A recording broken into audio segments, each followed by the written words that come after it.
In the first semester, you have to deal with the bones. Yes, you will study the entire skeleton. Yes, on this side you can see some real skulls. Come closer, please. You can see the real human skulls. Yes. So we will give you the access to study, with the concepts.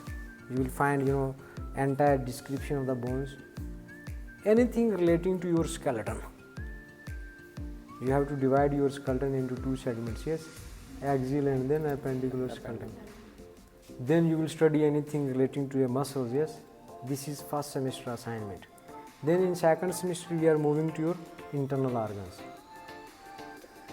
Anything relating to the internal organ system, digestive system, respiratory system, cardiovascular system, endocrine system, reproductive systems, you will study entirely in your second semester.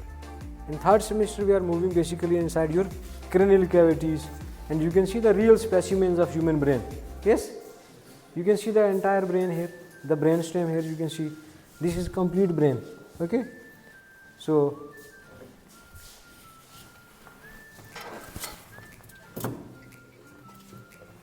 now you can see this is basically anterior inferior. You are viewing from the anterior side. This is complete brain. You can see the brain stem. Here another part of brain stem you can see here. So this is what you have to study in your third semester in nervous system, in neuroanatomy. Yes. So we have got all the structures, technology tools, all the different tools in order to inject the conceptual knowledge. Learning, okay, you will learn, you have to study more than 20 subjects. But most important thing that how basically you are going to retain this information for your rest of life. So learning, and then how you are preserving this knowledge.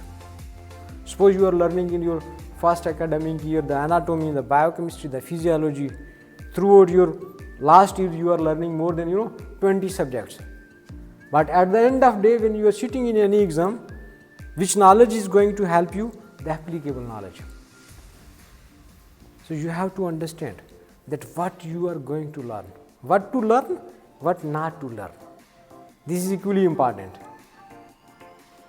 Because if you are learning something which is not applicable or which is not useful for the bedside techniques, for the safety of the patient, it means this knowledge is not useful knowledge. So what to learn, what not to learn, this is equally important. And after learning, how you are preserving this knowledge, what are different tools, you are using different platforms, you are drawing the sketches, you are making notes. Yes, how you are preserving this information. This is an art.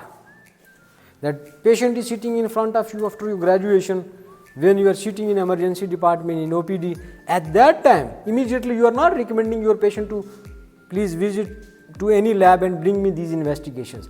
First you have to apply your knowledge, your experience, your skills, your methods to make a provisional diagnosis.